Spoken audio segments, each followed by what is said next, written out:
बच्चे चूंकि जुड़ नहीं रहे हैं और जुड़ भी रहे हैं तो 2-3 बच्चे जुड़ रहे हैं, इसलिए अपन इस हफ्ते से बच्चों की कक्षा को स्थगित कर रहे हैं और अपना जो सामान्य विषय चल रहा है उसी पर अपन चर्चा करेंगे। और जब हमें अपने को लगेगा कि बच्चे बहुत सारी स्वीकृति आ रही है बच्चों की जुड़ने की, तो बच्चों की कक्षा पुनः अपन शुरू करेंगे। अपनी जो व्रत प्रतिमा का स्वरूप चल रहा है उसी पर अपन आज चिंतन करेंगे। अखिल भारतीय तारण तरण जैन युवा सभा के तत्वाधान में संचालित आओ चले तारणवी पाठशाला के अंतर्गत हम और आप 11 प्रतिमाओं के स्वरूप का चिंतन कर रहे हैं।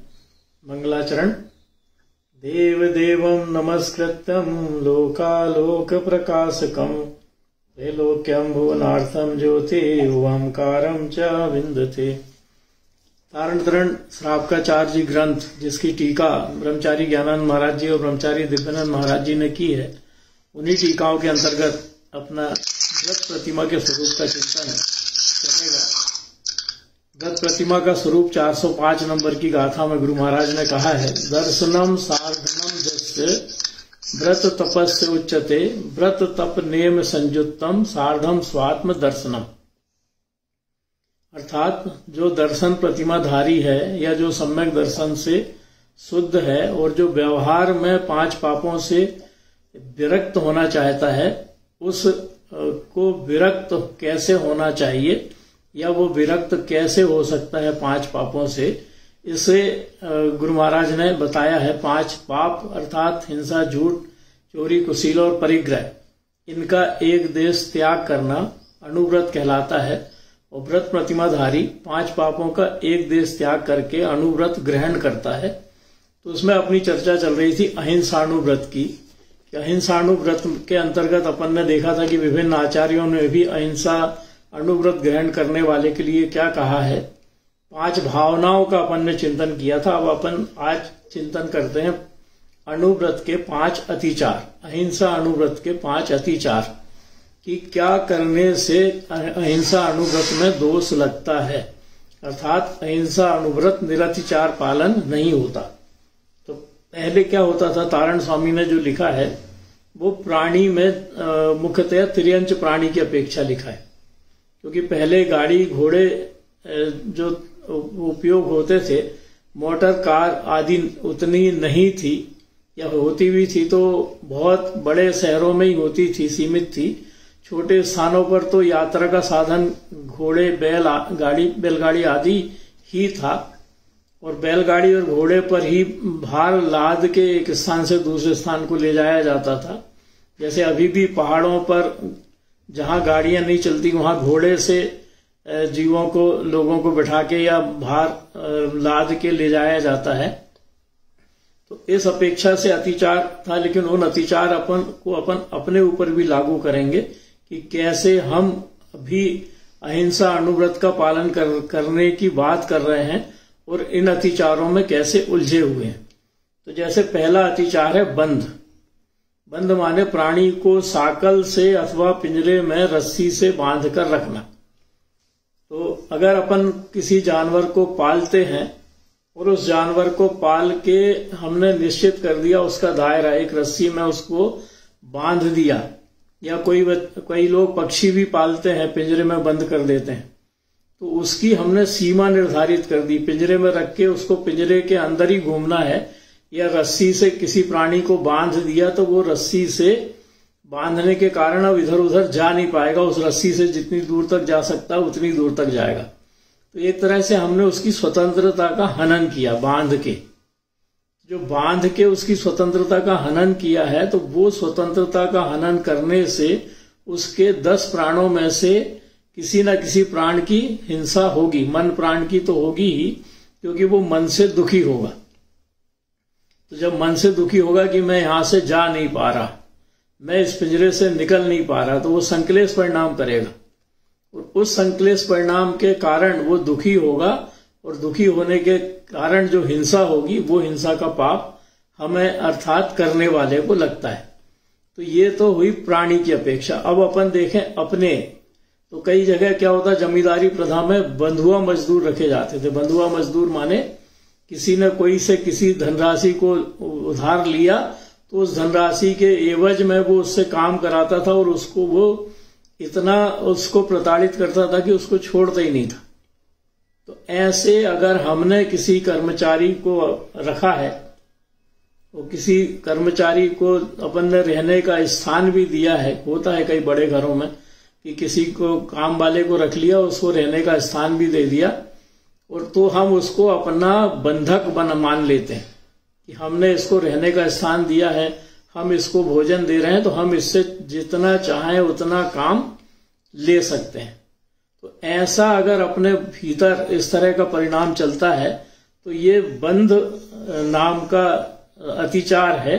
और इस बंध नाम के अतिचार का अर्थ है कि हम जिसको हमने किसी भी रूप में अपने पास रखा हुआ है उसको हम दुखी कर रहे हैं, और दुखी कर रहे हैं मतलब उसके मन प्राण को तो हरण कर ही रहे। इसी तरह बध माने प्राणियों को कोड़े अर्थात कोड़े से मारना, डंडे से मारना या मार डालना। तो अपन मार तो डालते नहीं, लेकिन मार नहीं डालते, लेकिन उसको कोड़े आदि से तो मारते प्राणी को। जैसे कुत्ता अपने घर के सामने खड़ा है, कुछ नहीं कर रहा है, थोड़ी देर में चला भी जाएगा, लेकिन हमारी आदत है कि हमारे घर के सामने कुत्ता खड़ा नहीं रहे तो हमने उठाया कुछ तो भी और उसको मार दिया। हमने देखा ही नहीं कि उसको कहाँ लगा। वो हो सकता है उसके पैर में लग गया हो तो वो लंगड़ा के चल रहा हो सकता है उसके पेट में लग गया हो तो उसका पेट दर्द कर रहा हो सकता है उसके मुंह में लग गया हो तो उसके मुंह से खून बहना शुरू हो गया हो, आदि आदि। लेकिन हम चिंता नहीं करते, क्यों? क्योंकि हमें क्रोध है उस प्राणी के प्रति। तो इस तरह की अगर हमारी प्रवृत्ति है कि कोई भी प्राणी, जैसे कई घरों के सामने गाय आके खड़ी हो जाती है तो अपन हट करके हटा दे तो भी हट जाती है, लेकिन नहीं, कई लोग उसके लिए डंडा रखते हैं घर में कि डंडे से उसको मार के ही भगाएंगे। तो ऐसे बिना किसी प्रयोजन के अगर हम किसी को दुख देते हैं तो ये दुख देना बध अतिचार के अंतर्गत आता है। तो अगर हम प्रतिमाधारी हैं तो प्रतिमाधारी का तो सबसे पहला यही रहता है कि वो किसी भी तरह के हिंसा के उपकरण घर में रखते ही नहीं। जैसे डंडा भी अगर हमने घर में रखा है तो वो डंडा रखने का प्रयोजन ये है कि हम उसके निमित्त से किसी को मारने का भाव रखते हैं। तो ऐसा अगर हिंसा का कोई भी उपकरण हमारे घर में है तो हम व्रत प्रतिमा लेने के योग्य ही नहीं है, क्योंकि हमारा अभी यही खत्म नहीं हुआ कि हम किसी को दंड देना चाहते हैं वाला भाव ही खत्म नहीं हुआ। तो हमने कहाँ सम्यक दर्शन किया? फिर हमारे भीतर ये निर्णय ही नहीं है कि मैं किसी को दंड दे सकता हूं वाला। पहला तो ये कि मैं ना किसी को दंड दे सकता, ना कोई मुझे दंड दे सकता, और मैं दंड देने के उपकरण अपने घर में रख रहा हूं, भले ही वो छोटा सा डंडा हो या लकड़ी हो।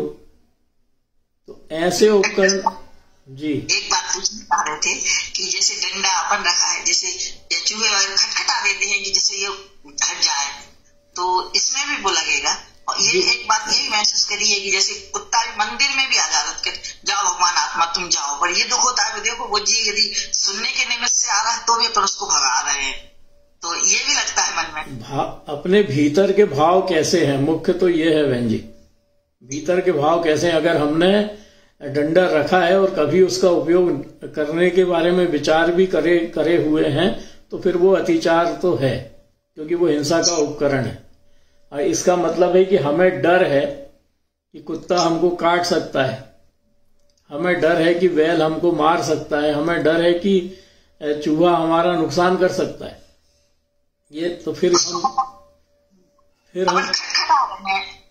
तो भाग जाते हैं, ये भाव रहता है तो भी लगेगा नहीं, बिल्कुल ऐसे में नहीं लगेगा। जब हमारे भाव उसको उसकी हिंसा के नहीं है तो नहीं लगेगा। लेकिन ये जब अपन हिंसा के उपकरण पढ़ रहे थे तो डंडे को हिंसा का उपकरण ही कहा है, क्योंकि खटखटाने के लिए डंडा रखना थोड़ी, आप तो चम्मच जो रखी है उससे भी खटखटा सकते हो घर की। उसको कहा तो हिंसा का उपकरण है। क्यों कहा हिंसा का उपकरण? कि मान लो आपके घर के सामने कोई आ जाए ऐसा जीव और आपको आ जाए क्रोध, कर्म का तो कोई भरोसा नहीं है, ऐसा तीव्र कर्म का उदय आ जाए कि अपने को आ जाए क्रोध और सामने दिख जाए डंडा, तो कदाचित उस क्रोध की दशा में अपन उस डंडे का दुरुपयोग कर सकते हैं कि नहीं? कर्म के उदय में पुरुषार्थ नहीं कर पाए, तीव्र क्रोध हमें आ जाए, क्योंकि कर्म का उदय कौन को छोड़ता है? अपन ने कौन से अभी इतना अपने आप पे कंट्रोल कर लिया कि पाप कर्म के उदय में भी हम सुखी रह लेते हैं? विचलित तो होते हैं ना अपन अभी। उस विचलित दशा में कि तीव्र क्रोध हमें किसी के लिए आ जाए और वो तीव्र क्रोध आने पर कदाचित हमारे भाव हो जाए उस डंडा का उपयोग करने के, तो करेंगे कि नहीं करेंगे? बिल्कुल करेंगे, क्योंकि तीव्र क्रोध आया, उस समय क्रोध में तो अपन अंधे हो जाते हैं, हमें समझते ही नहीं कि हम क्या बोल रहे हैं और क्या कर रहे हैं, और उस समय उस डंडे का प्रयोग करेंगे। और डंडे का प्रयोग करके अगर हमने कर लिया और किसी को उल्टा सीधा मार दिया तो वो हिंसा हुई कि नहीं हुई? इस अपेक्षा से उसे हिंसा का उपकरण कहा गया है। और अपन देखते हैं कि जब व्यक्ति क्रोध में आता है, तीव्र क्रोध में, तो उसके जो हाथ में आता है उसी को उठा के वो मार देता है। जरूरी नहीं कि डंडा ही हो। जी, मतलब ये कोई भी कथन औसत अपेक्षा से कहा गया है। बिल्कुल अपेक्षा है ना, उसमें अपेक्षा होने के कारण ही उसे हिंसा का उपकरण कहा है, क्योंकि तीव्र क्रोध किसी को भी कभी भी कहीं भी आ सकता है और तीव्र क्रोध में उसका दुरुपयोग व्यक्ति कर सकता है। क्योंकि जो महान पुरुषार्थी जीव होगा पारसनाथ जैसा, है ना, पारसनाथ के जीव जैसा महान पुरुषार्थी होगा, उस पर असर नहीं पड़ेगा। और अपन, हम और आप तो अभी सामान्य व्यक्ति हैं जिनके अभी अपने भावों पे ही कंट्रोल नहीं है। अपने को तो जरा सा विपरीत होता है तो थोड़ी बहुत देर तो अपन अपने आप को संबोधित कर लेते हैं, और ज्यादा विपरीत होने लगे तो फिर मुंह से निकल ही जाती है आवाज, आ ही जाता है क्रोध। वो क्रोध आ जाता है तो फिर वो क्रोध में फिर अपने को कहाँ दिखता है कि हम क्या बोल रहे हैं, क्या कर रहे हैं। क्रोध, इसलिए तो क्रोध को अंधा कहा है। तो ऐसे, अब ये तो हुई केवल किसकी, प्राणियों को डंडे से मारने की बात। अपन वचन से न कहे, लेकिन परिणामों में भी यदि वो आए कलुषता तो वो भी उसी खाते में जाएगी। वचन की बात कर रहा हूं मैं। अब अपन डंडे से तो नहीं मारते आजकल, लेकिन अपने ऐसे दुर्वचन निकलते हैं कि आदमी भीतर भीतर सिसक के रह जाता है। अपन उसकी ना जाने कितनी पीढ़ियां याद कर लेते हैं, ना जाने कितने उसके कुटुंबीजन को याद कर लेते हैं और सबको गिना देते हैं उसके सामने। तेरा ऐसा, तेरा वैसा, तूने ये किया, तूने वो किया, ऐसे वचन बोलते हैं, ऐसे वचन क्रोध में बोल जाते हैं कि सामने वाला अगर सक्षम नहीं है, जवाब देने में सक्षम नहीं है, तो वो अंदर ही अंदर इतना तीव्र क्रोध उसके होता है कि वो अपने प्रति शत्रुता बांध लेता है। और वही व्यक्ति जब अपने को नरक में मिलता है तो फिर भर भर के बदले लेता है वो, क्योंकि जब दोनों ही क्रोध कर रहे हैं तो दोनों ही ऐसी जगह पर मिलेंगे ही, नरक में मिलेंगे या एक दूसरे पे उपसर्ग करेंगे किसी तरह से। तो ये छूटेगा थोड़ी, क्रोध अगर कर रहे हैं तो क्रोध कोई को छोड़ेगा थोड़ी, दोनों को ही बांधेगा वो तो कर्म। वो शत्रुता अलग बंध जाएगी, और वो शत्रुता निभाने के लिए फिर ना जाने कितने जन्म लेने पड़ेंगे, क्योंकि निकाचित कर्म बंधेगा अगर तो। और जब वो कर्म कटेगा तब जाके कहीं फिर मोक्ष की यात्रा शुरू होगी, अगर रहे उस लायक तो इसलिए वचन गुप्ती जो कही है वो वचन गुप्ती अहिंसा अणुव्रत का प्राण है। मन गुप्ती अहिंसा अणुव्रत का प्राण है। जिसके मन गुप्ती और वचन गुप्ती नहीं है वो अहिंसा का पालन कर ही नहीं सकता। बैठे बैठे मन में विचार करता रहूं मैं, इसका ये कर दूंगा, उसका वो कर दूंगा, तो मैं कहाँ का अहिंसक। और वचन से बोल भी रहा हूं, जो मेरे से दबता है या जो मेरे अंडर में काम करता है उसको मैं सब कुछ बोलने को स्वतंत्र समझता हूं अपने आप को। तो निकृष्ट से निकृष्ट वचन उसको बोल के और मैं उसको नीचा दिखाने का प्रयास करता हूं। अगर मैं घर का सक्षम व्यक्ति हूं, मुखिया हूं, तो मैं घर के हर सदस्य को प्रताड़ित करने की क्षमता रखता हूं फिर तो। और अगर मेरा वैसा स्वभाव है व्यंग्यात्मक भाषा में बात करने का, तो विचार करना चाहिए अपने को कि हम व्यंग्यात्मक भाषा में अगर बात करते हैं तो व्यंग का जवाब, भले ही कोई हमारे व्यंग का जवाब नहीं दे पाए, लेकिन अंदर ही अंदर वो सिसक के रह जाता है। उसको दुखी करने में हमारे वो वचन निमित्त बनते हैं।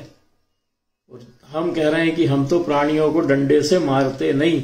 ये वचन से मारना भी तो डंडे से मारना ही हुआ। वध नहीं हुआ ये, उसके प्राणों को हर रहे, अपन मन प्राण को हर रहे हैं, उसको दुखी कर रहे हैं, तो ये भी तो डंडे से मारना ही हुआ। तो अहिंसाणुव्रत हम ले रहे हैं, और अहिंसाणुव्रत लेके अपने मन पर अगर हमारा नियंत्रण नहीं है, अपने वचनों पर हमारा नियंत्रण नहीं है, तो हम बिल्कुल दूसरे का वध करने का काम कर रहे हैं, अर्थात उसको डंडे से मारने जैसा काम कर रहे हैं, और हम अहिंसाणुव्रत लेने के योग या व्रत प्रतिमा लेने के योग नहीं है। विचार करना चाहिए अपने को। तीसरा है छेदन। छेदन पहले होता था, बैलों के नाक में रस्सी डाल के, घोड़ों को लगाम लगा के, ये तो इस अपेक्षा से यहां पर प्राणियों के नाक कान आदि अंगों का छेदन करना, ये तो था उस समय की अपेक्षा मुख्यता से। आज हम करते हैं कि नाक कान का छेदन किसी तरह से करते हैं, प्राणियों के अंगों का छेदन किसी तरह से करते हैं अपन, आज के नहीं करते। अहिंसाणुव्रत वाला नहीं करेगा, तो सामान्य अपन करते हैं किसी तरह से कि नहीं। अगर हमने आग जलाई कंडे की, कंडे होते हैं ना गांव में, तो ये उपयोग ज्यादा ही होता है, तो बताओ कंडे में जीव राशि होती है कि नहीं होती? जो कंडा बनाते हैं गोबर का, उसमें जीव राशि होती है या नहीं होती, या हो सकती है या नहीं हो सकती? लाखों जीव राशि होती है। और उस कंडे को जला के अपन गाकड़ बना रहे हैं, सब पिकनिक मनाने गए हैं, और पिकनिक में उस कंडे की जबकि गाकड़ खाना भी नहीं चाहिए, क्योंकि वो क्या है अपन को पता है, गोबर। और अनंत जीव, अनंत नहीं कहे तो असंख्य जीव तो उसमें होते हैं, और हमने उसको जला के रख दिया, तो हमने नहीं किया अंग भंग, जितने जीव उसमें थे उनका अंग भंग नहीं किया। घर में अगरबत्ती जला दी। पहले के समय में गैस नहीं होती थी, तो इन्हीं सब चीजों का उपयोग होता है। गैस तो अभी भी है, फिर भी तो पिकनिक में जाते हैं तो कंडे की काकड़ बनती है, बाटी जिसको बोलते हैं, आज भी बनती है। जब देख लो, नहीं तो समाज की पिकनिक जब होती है तो ठेका जिसको देते हैं तो उसको बोलते हैं स्पेशली, भैया बाटी जो बनेगी कंडे की बनेगी, ओवन की नहीं बनेगी। और डॉक्टर साहब मतलब भले ही खा नहीं रहे हैं, लेकिन लोग कहते हैं कि कंडे की बाटी का अलग ही टेस्ट रहता है। हाँ, मतलब पता नहीं कैसे रहता है। भले ही नहीं खा रहे, लेकिन उसकी हाँ में हाँ मिला रहे हैं, तो भी उसको ही लग रहा है। अनुमोदना हो गई, हाँ में हाँ मिलाना अनुमोदना हो गई कि कंडे की बाटी खाने से वो अलग स्वाद आता है, तो अनुमोदना हो गई। एक तो स्वाद लोलुपता हो गई और अनुमोदना हो गई। उतने जीवों की जितों की हिंसा होती है उन सब के भागीदार बन गए अपन। घर में अगर अपन अगरबत्ती जला रहे हैं या किसी भी तरह का धुआं कर रहे हैं, तो हमारे घर में क्या सूक्ष्म जीव नहीं है? अरे अनंत सूक्ष्म जीव है अपने घरों में, क्योंकि अपन ऐसी इतनी सफाई तो रखते नहीं है कि कहीं पर सूक्ष्म जीव हो ही ना। तो वो अनंत सूक्ष्म जीव में से कई जीवों की धुआं करने से मृत्यु हो जाती है, उनका दम घुट जाता है। दम घोटने से उनके नाक बंद हो जाती है कहीं, तो ये नाक का छेदन हुआ कि नहीं? अपन देखो घर में कौन क्या कर रहा है उसको अपन मना कर नहीं पाते और रोक भी नहीं पाते, लेकिन अपन उसकी अनुमोदना ना करें, ये मुख्य है। व्रत प्रतिमा धारी अगर बनना चाहते हैं, क्योंकि घर में सबके घर में अगरबत्ती जलाने वाले अलग अलग तरह के प्राणी हैं और जलाते भी हैं। कई सुगंध के लिए जलाते हैं, तो कईयों को लगता है इससे घर सुगंधित हो जाएगा, तो कईयों को लगता है इससे घर शुद्ध हो जाएगा। कपूर भी जलाते हैं, अगरबत्ती भी जलाते हैं, तो इन सब के जलाने की अपन अनुमोदना ना करें अगर अपन व्रत प्रतिमा लेना चाहते हैं या ले चुके हैं तो। ये तो ठीक है, लेकिन मच्छर भगाने के लिए लोग ज्यादा प्रयोग करते हैं, वो तो दूर है सुगंध वगैरह, लेकिन मच्छर के लिए बहुत प्रयोग करते दिख जाती है। हाँ, तो जीव हिंसा तो हो रही है ना।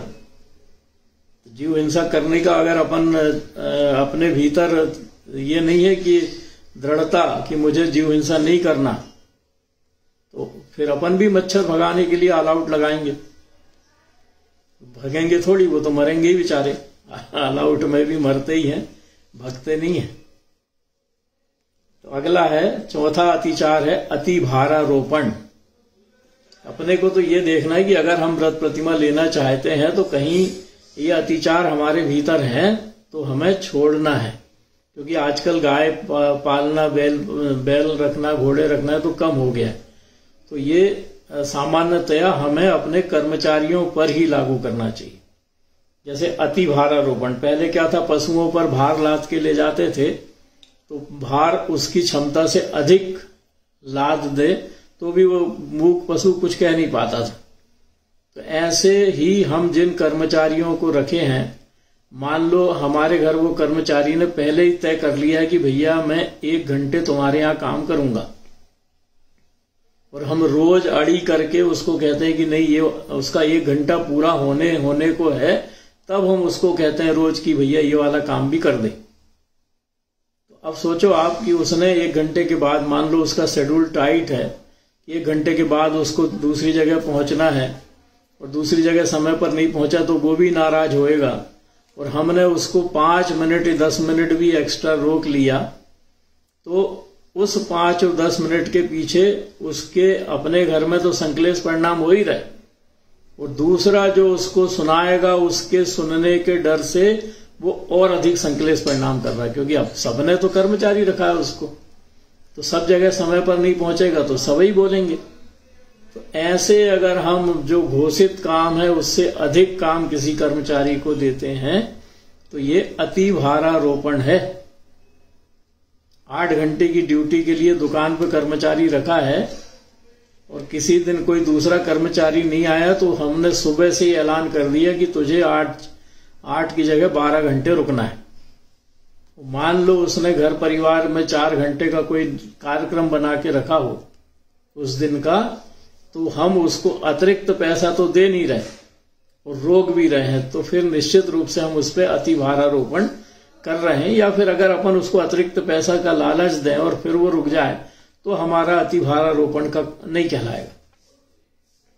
तो ऐसे हमारे घर में जितने भी कर्मचारी काम करते हैं, जो हमने उससे तय किया है, अगर उस तय कार्य के अलावा हम उससे कार्य कराते हैं तो हमें निश्चित रूप से उसके किए गए कार्य के विरुद्ध कुछ ना कुछ धनराशि उसको देना चाहिए, तो अति भारारोपण, अतिचार नहीं होगा।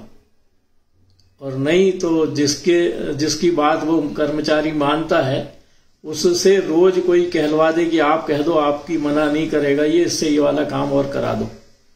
ऐसे अगर हम किसी का दुरुपयोग करते हैं तो वो अति भारारोपण, अतिचार के अंतर्गत ही आएगा। और अगर ऐसा हमारे भीतर किसी से काम कराने का भाव है तो फिर हम व्रत प्रतिमा वाले नहीं हैं या हमें नहीं लेना चाहिए।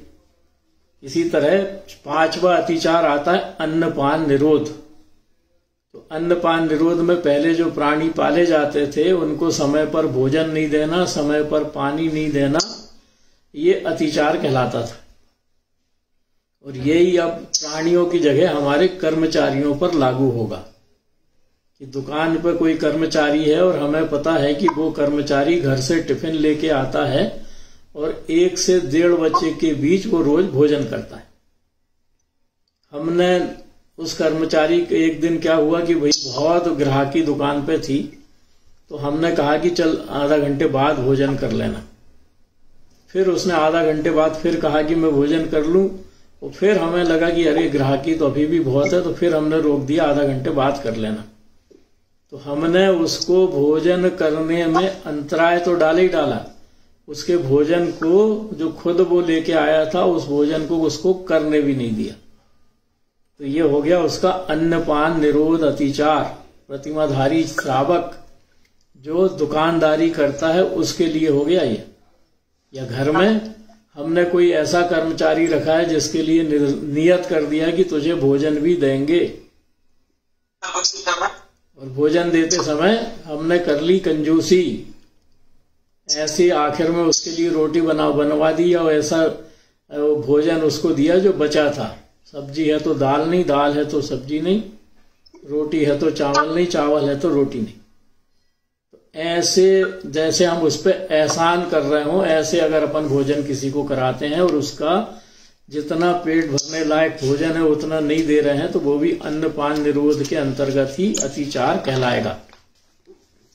तो ऐसे अतिचार करने वाले अगर हम हैं तो फिर हमें व्रत प्रतिमा लेने का अधिकार नहीं। ऐसे अतिचारों से बचने का प्रयास तो हमें सामान्य जीवन में भी करना चाहिए, चाहे हम प्रतिमा लें चाहे ना लें। रोशनी बहन जी म्यूट कर लें आप, आपके यहाँ से आवाज आ रही। तो ऐसा अहिंसा व्रत अगर अपन लेते हैं तो इस अहिंसा व्रत का क्या महात्म्य है, इसको भी बहुत प्रधानता से लिखा है आचार्यों ने। तो जैसे ज्ञानार्णव में अधिकार 8 में 32 नंबर पर लिखा है, समस्त जीवों का परिपालन करने वाली अहिंसा ही जगत में सर्वश्रेष्ठ है। बाकी 4 व्रत तो इसमें समाहित हो जाएंगे। तो सर्वश्रेष्ठ कौन है? अहिंसा व्रत ही सर्वश्रेष्ठ है। और इसी अहिंसा से आनंद की संतति है। मतलब अगर जीव संतुष्ट होना चाहता है तो अहिंसा से ही संतुष्ट हो सकता है। इस अहिंसा से ही उत्तम गति मिलती है। और जगत में जितने भी उत्तम गुण हैं, उत्तम से उत्तम गुण हैं, वे सब इस अहिंसा में ही हैं, मतलब इसमें समाहित हैं। तो एक अहिंसा अणुव्रत अगर जीव लेता है तो बाकी के सारे गुण, जितने भी उत्तम गुण हैं, उत्तम में उत्तम जो गुण हैं, वो सारे इसमें समाहित हो जाते हैं। मतलब एक अहिंसा अणुव्रत लेने पर ही जीव के इतने बंधन लग जाते हैं कि उन बंधनों के कारण उसकी प्रशंसा अपने आप जगत में होने लगती है। भाव पाहुड़ में 134 नंबर पर लिखा है, एक जीव दया के द्वारा ही चिंतामणि की भांति अन्य सकल धार्मिक क्रियाओं के फल की प्राप्ति हो जाती है, केवल जीव दया का भाव करके। अरे जब जीव दया का भाव करेंगे तो किसी को मारेंगे नहीं, किसी के मन को दुखाएंगे नहीं, किसी को शारीरिक रूप से दुख नहीं देंगे, किसी के सांस रुंध जाए ऐसा नहीं करेंगे, किसी की आयु प्राण को नहीं हरेंगे। और कोई भी क्या चाहता है, मैं किसी से क्या चाहता हूं कि कोई मुझे उल्टे सीधे शब्द ना कहे, मतलब वचन ना बोले, कोई मुझे ऐसा कटाक्ष ना करे कि मुझे दुखी हो, संक्लेश परिणाम हो, कोई मेरे को काया से दुखी ना करे, सब मुझे भोजन समय पर मिले। मैं दया का भाव जो कर रहा हूं अंदर में, उस दया के भाव में ये सब चीजें समाहित हो जाती। अर्थात एक अकेला दया का भाव अगर कर लें तो जितनी दिन भर में अपन धार्मिक क्रियाएं करते हैं, उन धार्मिक क्रियाओं के फल की प्राप्ति केवल दया का भाव करने से ही हो जाती है। ये भाव पाहुड़ में लिखा है। आयुष्मान, अहिंसा का सबसे बड़ा फायदा है आयुष्मान या दीर्घायु होना। सुभगपना, जब जीव दया का भाव रहता है तो इतना पुण्य का बंध होता है कि अपने आप लाभांतराय कर्म का क्षयोपशम होता है, अर्थात धनवान बनता है। जब दया का भाव होता है तो समचतुरस्र संस्थान बनता है, तो सुंदर रूप मिलता है। और जब दया का भाव होता है तो यश नाम कर्म प्रकृति बंधती है, तो उसके कारण अपने आप कीर्ति बढ़ती है। और ये सब जीव को काय से प्राप्त होता है? मनुष्य को एक अहिंसा व्रत के महात्म्य से ही सुभगपना, दीर्घायु होना, धनवान होना, सुंदर रूप होना, कीर्ति आदि होना, ये सब मनुष्य को एक अहिंसा व्रत के महात्म्य से ही प्राप्त हो जाते हैं। अलग से कुछ करना नहीं पड़ता, केवल जीव दया का भाव करना है। अपने आप पुण्य बंधता है, पुण्य को बांधना नहीं पड़ता। और जब पुण्य बंधता है तो सब कुछ अपने आप अच्छा होता है, फिर सब बनते हैं। जब पुण्य बंधेगा तो लाभांतराय कर्म का क्षयोपशम आएगा ही आएगा, भोगंतराय कर्म का क्षयोपशम आएगा ही आएगा। तो चाहिए का यही तो चाहिए मनुष्य को, अच्छा भोग भोगने को मिले, अच्छे भोग भोगने को मिले, अच्छी धन संपत्ति हो, सुंदर रूप हो, लौकिक में यही तो चाहिए। लेकिन जो जीव दया का पालन करता है, जो अहिंसा व्रत का पालन करता है, उसको ये सब तो चाहिए ही नहीं। वो थोड़ी चाहता है कि मेरा सुंदर रूप बने, वो तो लक्ष्य लेता है मोक्ष का, कि मैं तो इस शरीर से ही निकलूं और सिद्ध शिला पर जाके विराजमान हूं। ऐसा उसका लक्ष्य रहता है अहिंसा अणुव्रत लेने वाले का। उसको तो चाहिए ही नहीं, सुंदर रूप नहीं चाहिए, सुभग शरीर नहीं चाहिए, सब कुछ नहीं चाहिए, लेकिन वो सब उसको फ्री में मिलता है, नहीं चाहने के बाद भी। तीर्थंकर बनने वाले जीव। जय तारण तारण। जी बहन जी, जय तारण। मैं अपने ऊपर की घटना बता रही। पहले मैं 5 साल पहले मैं आधा घंटा खड़ी नहीं हो सकती थी, बहुत तकलीफ होती थी घुटनों में। तो डॉक्टर को दिखाया तो डॉक्टर बोले कि घुटने ऑपरेशन करना पड़ेगा। अब मैं ऑपरेशन भी नहीं कराई, कोई दवाई भी नहीं खाई। उसके बाद से मैं इसमें महाराज जी के से जुड़ गई जी। धीरे धीरे अपने आप आज स्थिति है कि मैं 2-3 घंटे खड़ी होकर काम कर लेती हूँ। अपने आप दर्द गायब हुआ, लगता ही नहीं कि मेरे पैर में कोई तकलीफ है। बराबर। बताओ 5 साल में। और एक आंख वाली भी कि हल्का सा चश्मा था पहले, वो चश्मा भी आज में बिना 69 ईयर एज हो गई, पर मैं बिना चश्मा के बारी कक्षा भी पढ़। ये सब तो पुण्य का प्रभाव तो है। आश्चर्य होता है हाँ कि साता कितनी बदली है। अरे जब अपन अपने मन की संभाल करते हैं, समभाव से चीजों को भोगना शुरू कर देते हैं, अनुकूल परिस्थिति में उछलते नहीं, प्रतिकूल परिस्थिति में दुखी नहीं होते, समभाव से रहना शुरू कर देते हैं, तो प्रतिकूल परिस्थिति अपना कुछ बिगाड़ नहीं पाती। उसको अपने आप बिना फल दिए जाना पड़ता है। और उस समय ही अपकर्षण उत्कर्षण वाली घटना होती है कि हमारे पाप कर्म का अपकर्षण होता है, क्योंकि वो बिना फल दिए गया। वो पुण्य कर्म का उत्कर्षण होता है। वो कदाचित भावना बहुत शुद्ध हो तो संक्रमण भी होता है, और वो संक्रमण होता है असाता वेदनी का साता वेदनी में। और उसके कारण ये सब जो रिजल्ट आपको दिख रहे हैं वो इस कारण से है। जी जी बराबर। तो ऐसा अपन सब कर सकते हैं, और लेकिन होता नहीं है ना। हमें तो ये लगता है कि मैं आज बीमार पड़ा तो मैं बीमार क्यों पड़ा, अपने भीतर ये प्रश्न आता है। और मैं अपनी बीमारी को दवाइयों से इससे उससे ठीक कर सकता हूँ, ये प्रश्न आता है। और हमें अहंकार रहता है कि मैं तो पैसे वाला हूं तो मैं तो ठीक हो जाऊंगा। अरे असाता वेदनी का उदय चल रहा हो तो कितने ही पैसे वाले रहो ना, क्या फर्क पड़ने वाला है। असाता वेदनी कर्म का धन संपत्ति से कोई संबंध नहीं है। वो शरीर को रोगी बनाएगा, बना के रहेगा, धन संपत्ति पड़ी रहेगी। जी मेरा एक अनुभव है कि 40 साल पहले से दांत की शिकायत थी, तो हम कहते हैं बीमारी भी अच्छे के लिए, वो तो मालूम है कि अपना साता को है, श्रद्धांजलि है, चल रही है, इतने अपन ने उतने जीवों को मत किया है, तो उसमें में से सावन छूट गई। तो एक ये देखो जीव हिंसा से अपन बचे, तो उसमें भी कमी आती जा रही है। जैसा जो शिकाव नहीं करो, उन जीवों को तकलीफ हो गई, तो उसके परिणाम से उसमें अंतर आ गया। तो लगता है कि शरीर का स्वभाव हो रही है, होने दो, अपना ले रहा है बदला, तो उनसे उत्तम क्षमा मांगते हैं कि आप अपना बदला ले लो और हमारी आपको प्रत्युत्तर देंगे। इसलिए तो संभाव में रहना मुख्य है, और जितना अपन संभाव में रहेंगे उतना हमारे पाप कर्म का क्षय होगा, पुण्य कर्म का बंध बढ़ेगा।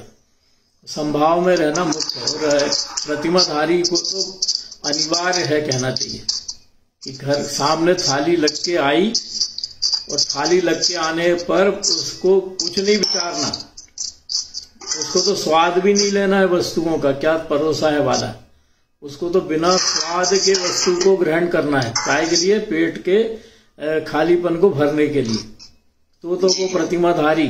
और अगर उसके भीतर विचार आ रहा है कि देखो कैसा भोजन दिया और कैसा भोजन है, स्वाद नहीं है, और नमक चाहिए, हाथ से इशारा भी कर रहा है, तो फिर वो प्रतिमाधारी नहीं है, वो तो केवल खाने के लिए व्रत लिया उसने। तो ऐसे प्रतिमाधारी अपने को अगर नहीं बनना है तो अपन प्रतिमा लो ही नहीं। जब तक अपन घर में रहेंगे, अपने घर में जैसा चाहिए वैसा खाओ पियो, फिर काहे को प्रतिमा लेके दूसरे की रास्ता देखना। नहीं, आपका बहुत अच्छा चिंतन है। ये वास्तव में जैसे कि बच्चे नर्सरी में पढ़ के केजी में जाता है, तो हम ये नर्सरी से परिपक्व होकर फिर केजी में पहुंचेंगे। आपके बहुत बहुत ज्ञान के अनुमोदना, बहुत सुंदर प्रभाव पड़ रहा है। तो परिपक्व होंगे तभी तो उसका फायदा मिलेगा ना बहन जी। परिपक्व हुए नहीं और चल पड़े तो कहाँ, रास्ता भूलेंगे ही भूलेंगे फिर कहीं ना कहीं।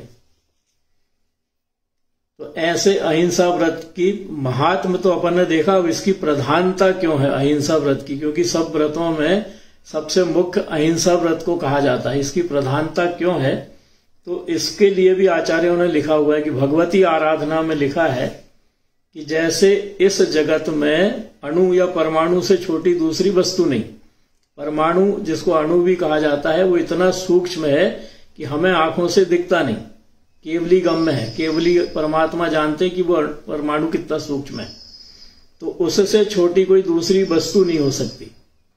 और अनंत अनंत अनंत प्रदेशी आकाश है, बाकी के द्रव्य असंख्यात प्रदेशी हैं, तो आकाश द्रव्य से बड़ी कोई वस्तु हो नहीं सकती। इनसे तुलना करिए। इसी प्रकार अहिंसा व्रत से बड़ा दूसरा व्रत नहीं है। ऐसी तुलना करिए व्रत की। अहिंसा व्रत ऐसा व्रत है कि जैसे आकाश से बड़ा कोई वस्तु नहीं या परमाणु से सूक्ष्म कोई वस्तु नहीं, ऐसे ही अहिंसा व्रत की किसी से तुलना नहीं, क्योंकि परमाणु की भी किसी से तुलना नहीं कर सकते, आकाश की भी किसी से तुलना नहीं कर सकते। इसी प्रकार अहिंसा व्रत की भी किसी से तुलना नहीं कर सकते, वो सर्वोपरि है। यह अहिंसा सर्व आश्रमों का हृदय है, सर्व शास्त्रों का गर्भ है और सर्व व्रतों का निचोड़ा हुआ सार है। अहिंसा व्रत, सारे व्रत इसमें समाहित हैं, क्योंकि ये नहीं होगा तो बाकी होंगे ही नहीं। जब जीव दया नहीं होगी तो सत्य भी नहीं बोलेंगे, चोरी का भाव भी रहेगा, सब रहेगा। तो पहले ये तब बाकी, इसलिए ये सार है।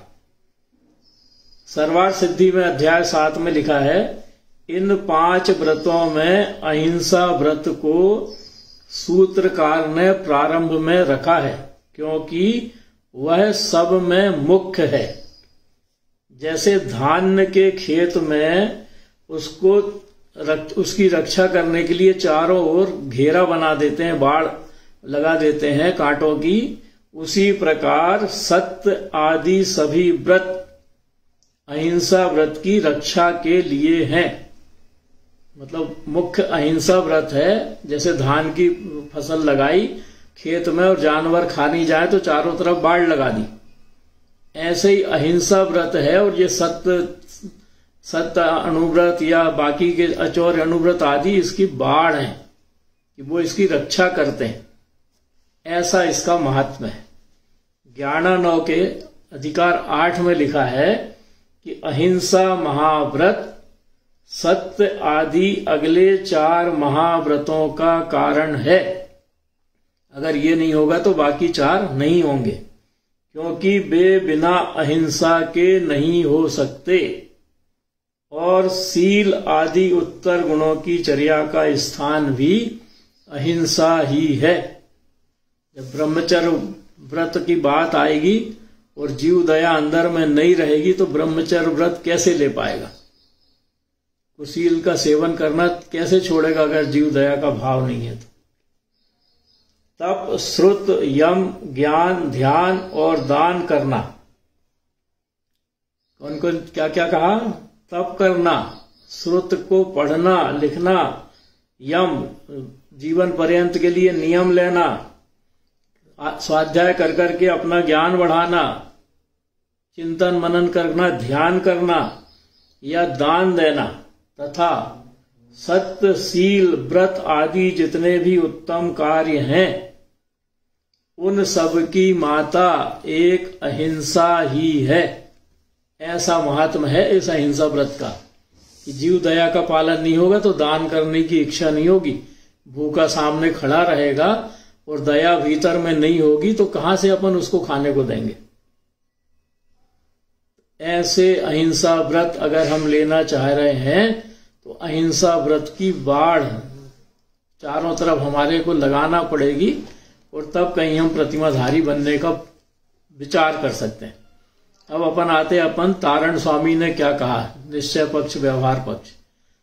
ज्ञान समुच्चय सार की गाथा 341, 342, 343 अहिंसाणुव्रत के लिए दिव्यानंद महाराज जी ने टीका करी है ज्ञान समुच्चय सार की, उसके आधार पर अपन देख रहे हैं। संक्षेप में विस्तृत तो आप लोग उसमें पढ़ सकते हैं, संक्षेप में अपन ने लिया उसका सार।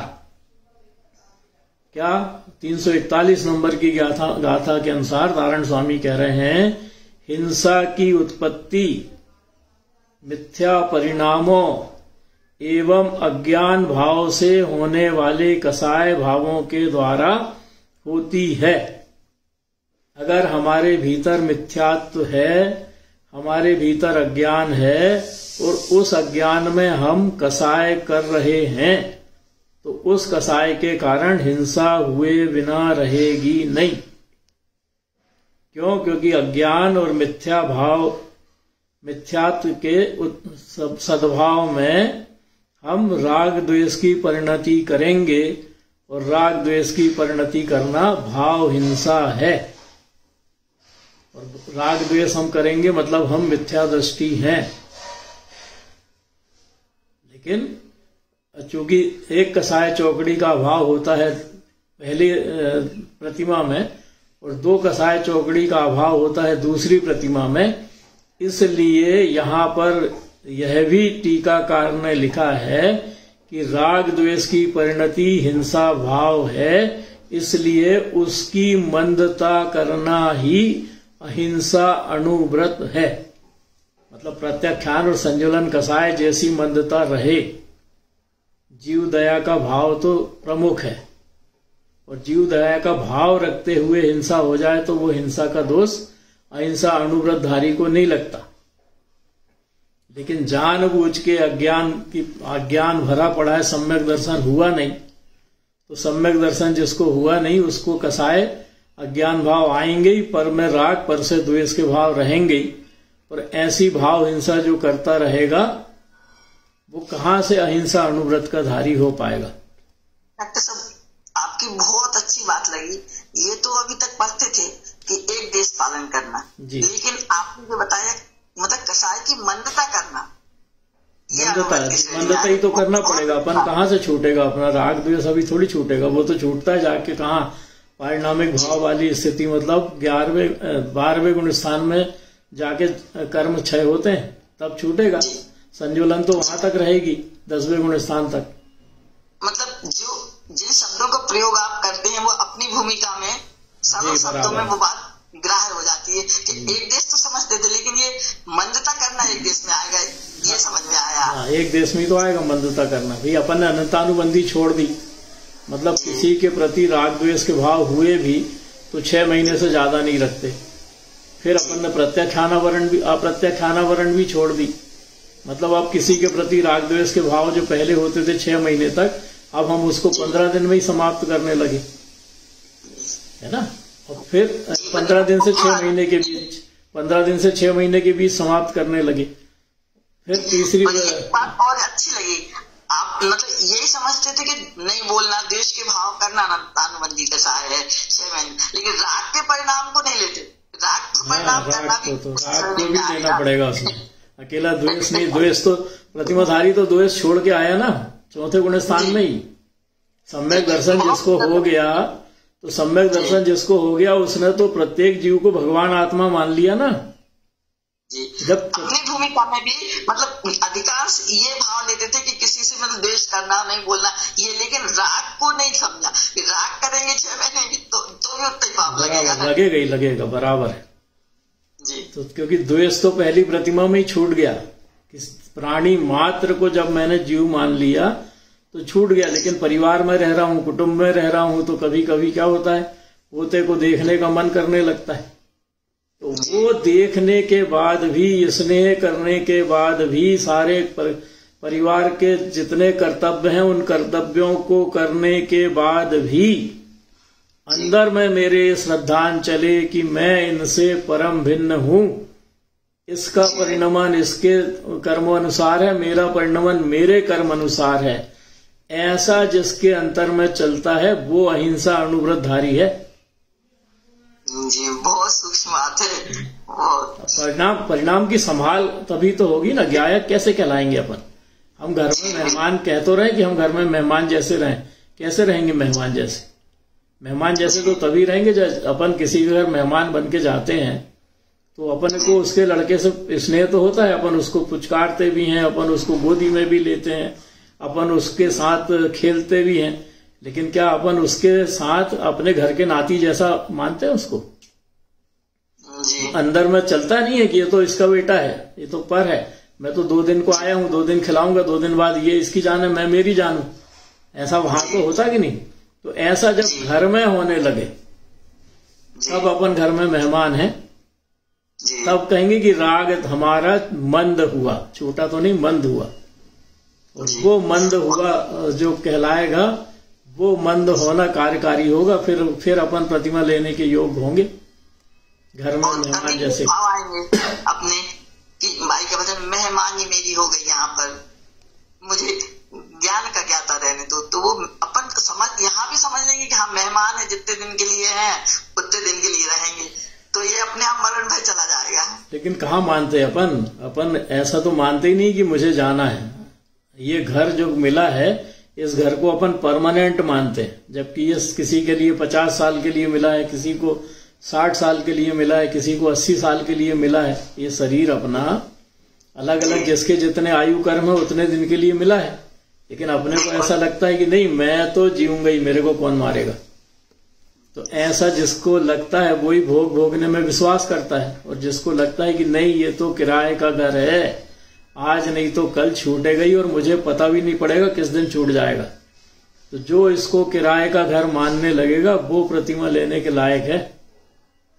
अपने शरीर को भी किराए का घर जो समझने लगे, क्योंकि किराए का ही घर तो है ये, जितनी आयु उतने दिन के लिए है, आयु पूरी होगी तो छूटेगा ही छूटेगा। तो ऐसे ही उसी गाथा में आगे गुरु महाराज ने लिखा है, मिथ्या मान्यता असत श्रद्धान पूर्वक जितने भी अशुभ परिणाम, क्रूर आशय, कुटिल भाव हैं, वे सब हिंसा पाप के अंतर्गत गर्भित हैं। चाहे ये मुख्य क्रिया से प्रत्यक्ष प्राणाघात होता दिखाई ना पड़े, किंतु निज के मन में विकार या हमारे वचनों भावों से किसी के भी भाव मलिन होते हैं तो वहां हिंसा हुई जानना चाहिए। पहला तो दिया उन्होंने पहला स्टेप कि हम किसी को सुना दें बोल के, मिथ्या मान्यता के कारण ही सुनाएंगे, असत श्रद्धान के कारण सुनाएंगे कि मैं इसको सुखी दुखी कर सकता हूं। एक आचार्य का अपन ने उल्लेख पढ़ा था कि मेरे मन में ये भावना है कि मैं किसी को सुखी किसी को दुखी कर सकता हूं, तो जब मैं ऐसा अपने को मानूंगा, कर्ता बनूंगा, तो फिर मेरे भीतर अशुभ परिणाम, क्रूर परिणाम, कुटिल भाव आएंगे ही आएंगे। और उन कुटिल परिणामों के कारण मैं किसी को अपशब्द बोलूंगा, किसी को काया से प्रभावित करूंगा, किसी के मन पर इतने कुटिल वचन बोलूंगा कि उसके मन पे वो प्रभाव करे और वो संकलेश परिणाम में आ जाए। तो ऐसा अब किसी के मन को कितना घात हुआ ये अपने को दिखता है क्या? जैसे कोई बाहर से एकदम अचानक कोई व्यक्ति आया, अपने घर में आया और अपने को ना जाने क्या क्या बोल के चला गया, और उसको 4 लोग सुन रहे थे, या सरे बाजार किसी ने हमको हमारी इज्जत उतार दी, हमें ना जाने क्या क्या अपशब्द कह गया। तो हमें ये उस समय अपन सोचो, कई लोग तो उसके कारण आत्महत्या तक कर लेते हैं, इतने डिप्रेशन में आ जाते हैं कि मेरी समाज में क्या इज्जत बची। अरे काहे की इज्जत, वो तो कर्म का उदय था, कर्म के उदय में सामने वाला निमित्त बना, और अपना अपयश कर्म का उदय था तो सबके सामने वो बात हुई। लेकिन नहीं, मैं तो अपनी इज्जत का प्रश्न बना लेता हूं उसको कि मेरे को उसने ऐसा कहा तो कैसे कहा, फिर मैं इसको बुला उसको बुला और उससे बदला लेने के लिए विचार करना उसी समय शुरू कर देता हूं। तो ऐसा अगर मेरे भीतर चिंतन चलता है तो ये सब हिंसा के परिणाम है। और मैं अगर किसी को क्रूर आशय पूर्वक कुटिल वचन बोलता हूं तो भले ही प्रत्यक्ष में उसका प्राणघात होता दिखाई ना पड़े, परंतु हमारे वचन या भावों से उसके भाव अगर मलिन हो रहे हैं तो वहां हिंसा हुई ही हुई, ये हमें मानना जानना चाहिए। तो कितना सूक्ष्म है बताओ। इसलिए इसके उसमें भावना में आया है मन गुप्ती वचन गुप्ती। अगर मैं प्रतिमाधारी हूं तो मुझे शब्द संभाल के बोलना चाहिए। ऐसे वचन बोलना ही नहीं चाहिए कि जिससे किसी के मन को ठेस पहुंचे, क्योंकि हर तरह के तो शत्रु और मित्र अपने को घर परिवार में मिले हैं। कोई आया है बहन भाई बन के शत्रुता निभाने, तो कोई आया है बहन भाई बन के स्नेह निभाने। बहन भाई बहू बेटा सब परिवारजन है, उसमें कोई ना कोई अपना शत्रु भी है और कोई ना कोई अपना मित्र भी है पूर्व जन्म का। तो मान लो अपन भोजन करने बैठे और बहू से या सास से उस दिन खटपट हुई, जिससे खटपट हुई, या भोजन बनाने वाली से खटपट हुई, और उसने ऐसी दाल बना दी कि दाल ढूंढते रह जाओ, ऐसी सब्जी बना दी कि पानी पानी हो रही, न पकी न कच्ची, ऐसी बेस्वाद सब्जी बना दी। अपन भोजन करने बैठे और भोजन करने बैठे अपनी थाली में वही व्यंजन आया और फिर अपन ने किलपना शुरू कर दिया, कैसा भोजन बना है, कैसी बना के गई, और उसको ना जाने क्या क्या सुना दिया बनाने वाले को। तो बताओ अपन ने वहां पर उस समय निमित्त कोई सर्वे सर्वा मान लिया ना कि निमित्त ने मुझे ऐसा भोजन परोसा। अपन ने अपने भोगंतराय कर्म के बारे में कहाँ विचारा। अगर अपन सच्चा में सुनाने के, तो जिसने भोजन बनाया उसको ना जाने कितनी जली कटी उसी समय सुना देते, और हम कहते कि नहीं हम तो अहिंसा व्रत के धारी हैं, हमारे भीतर तो दया भाव है। कहाँ है दया भाव? इस तरह के अगर अपने परिणाम होते हैं तो उससे निश्चित रूप से सामने वाले के मन में पीड़ा उत्पन्न हो रही है, तो अपन उसके मन प्राण का हरण कर रहे हैं। तो प्रत्येक अनुकूल और प्रत्येक प्रतिकूल परिस्थिति में हमें समभाव रहने की आदत अगर हो जाए तो हमें अहिंसा अनुव्रत का पालन करता कहा जाएगा, या हम व्रत प्रतिमा लेने के योग्य हैं। और अगर हमारे भाव बिगड़ते हैं तो हमें अभी प्रैक्टिस करनी चाहिए समभाव में रहने की। इसी तरह से 342 नंबर की गाथा में गुरु महाराज ने लिखा है कि यदि वस्तु स्वरूप के यथार्थ श्रद्धान के अभाव पूर्वक या चैतन्य स्वरूप से अनभिज्ञ व्यक्ति न वस्तु स्वरूप को जानता और चैतन्य स्वरूप से अनभिज्ञ, मतलब मेरा क्या स्वरूप है इसका सच्चा श्रद्धान नहीं है, मतलब सम्यक दर्शन नहीं है। तो ऐसा चैतन्य स्वरूप से अनभिज्ञ व्यक्ति व्रत संयम की क्रियाएं, उपवास नियमों में रहकर भूख प्यास सहता है और भूमि का अनुसार 34 क्रियाओं का पालन करता हुआ स्वयं को व्रती श्रावक मानकर मुंह फुलाए घूमता है, पर से सम्मान की अपेक्षा करता है, तो ये सारे दोष हैं, हिंसा की वृद्धि कराने वाले आचरण हैं और राग द्वेष की उत्पत्ति के हेतु हैं। व्रत प्रतिमा ले ली मैंने, व्रत प्रतिमा ले ली और मुझे स्वरूप का ज्ञान ही नहीं है, मतलब सम्यक दर्शन मेरे भीतर है ही नहीं। वस्तु स्वरूप क्या है यथार्थ में मैंने जानने की कोशिश ही नहीं करी और खूब व्रत करने लगा, उपवास करने लगा, भूख प्यास सहने लगा, 3-3 दिन का उपवास करने लगा और व्रती श्रावक बन गया हूं तो 34 क्रियाओं का पालन भी करने लगा और स्वयं को व्रती श्रावक मान के अहंकार में फूला हुआ घूम रहा हूं। दूसरे मैं व्रती हूं तो दूसरे मेरा सम्मान करें ऐसी अपेक्षा भी मेरे भीतर है। तो ये दोष हैं। अगर मेरे भीतर अहंकार है कि मैं व्रती हूं तो ये दोष है। कोई मेरा सम्मान करे मैं व्रती हूं तो ये भी दोष है। और ऐसा दोष जब कोई सम्मान नहीं करेगा तो उसके प्रति हिंसा का भाव आएगा। जब कोई ढंग से भोजन नहीं कराएगा तो उसके प्रति भाव बिगड़ेंगे और जब भाव बिगड़ेंगे तो द्वेष के परिणाम ही आएंगे और वो द्वेष के परिणाम हिंसा के कारण है। पर की तो जो होना होगी, स्व की हिंसा तो पहले हो जाएगी। तो ऐसा आचरण अगर मेरे भीतर वर्तमान में है और मैं प्रतिमा लेना चाहता हूं, तो मुझे पहले वस्तु स्वरूप का यथार्थ श्रद्धान मतलब दर्शन प्रतिमा तो शुद्ध करना चाहिए। दर्शन प्रतिमा शुद्ध होगी तब मैं व्रत प्रतिमा लेने के योग्य होऊंगा। तब मेरे भीतर फिर इस तरह से राग द्वेष के परिणाम होने की संभावना नहीं रहेगी। ऐसे ही 343 नंबर की गाथा में गुरु महाराज लिखते हैं कि उक्त आचरण जितना ऊपर कहा मिथ्या परिणाम वाला अज्ञान जनित, उन आचरण का त्याग करने पर ही अहिंसा अणुव्रत होता है।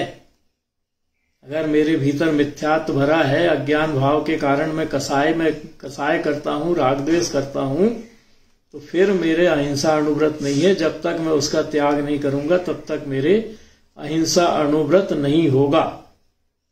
क्यों? क्योंकि जब तक प्राणी स्वयं की आत्मा तथा विश्व के अनंत सटकाय के चेतन प्राणियों को सिद्ध परमात्मा के समान नहीं जानेगा, तब तक सटकाय के जीवों के साथ वह निष्प्रह पूर्ण व्यवहार अर्थात वीतराग भाव नहीं रखेगा, नहीं रख पाएगा। तो इसलिए अगर हमें व्रत प्रतिमा लेना है, अहिंसा अणुव्रत लेना है, तो पहले सम्यक दर्शन होना चाहिए, अर्थात जो निगोद में सो ही मुझ में सो ही सिद्ध मझार। निगोदिया जीव में भी उतने ही गुण हैं जितने गुण मेरे में हैं, और उतने ही गुण सिद्ध परमात्मा में हैं जो उन्होंने प्रकट करके बताए हैं। और ऐसे गुण जगत के अनंत जीवों में हैं, और प्रत्येक जीव में केवल ज्ञान प्राप्त करने की क्षमता है, अर्थात प्रत्येक जीव सिद्ध परमात्मा के समान है। ऐसा जान के जब मैं दृढ़ता पूर्वक जीवों को विभिन्न पर्यायों में विभिन्न शरीर के साथ देखूंगा, तो मेरे को उस समय भेद ज्ञान प्रवर्तेगा कि ये भले ही इस शरीर में वर्तमान में है, लेकिन ये भगवान आत्मा है जो कल को सिद्ध बन सकता है। और तब मेरे भीतर दया भाव आएगा, तब मेरे भीतर वीतराग भाव आएगा।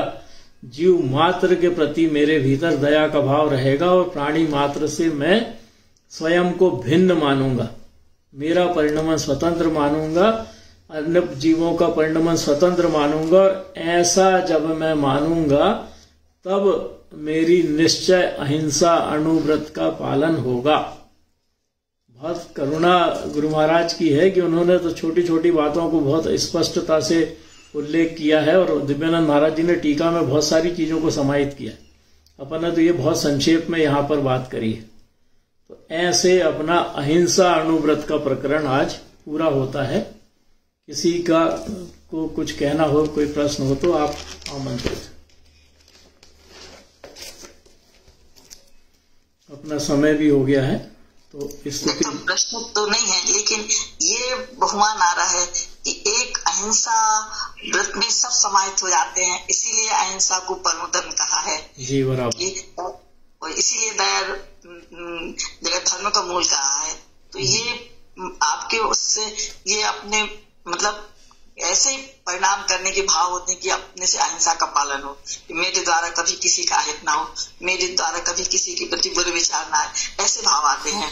बराबर, ये आ जाए विचार तभी अपन प्रतिमा लेने के बारे में सोच सकते हैं। क्योंकि जीवन में वैसी चर्या नहीं होगी तो प्रतिमा लेने का क्या फायदा। व्रत नियम करना, उपवास करना तो लंघन कहलाता है। फिर हमने रख लिया साहब व्रत और जीव दया का पालन नहीं है।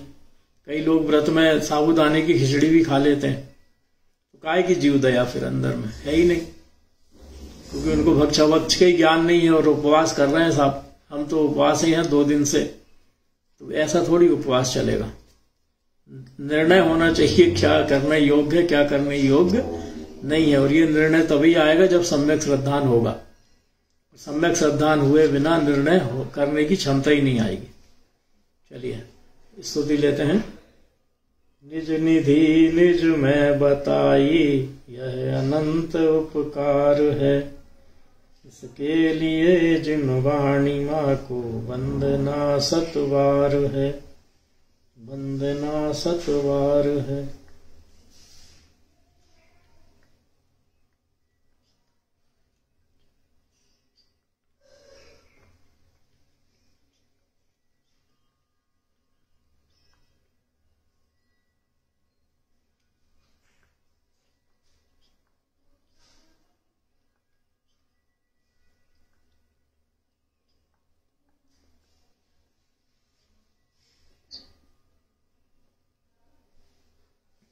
बोलिए श्रीमद् जिन तारण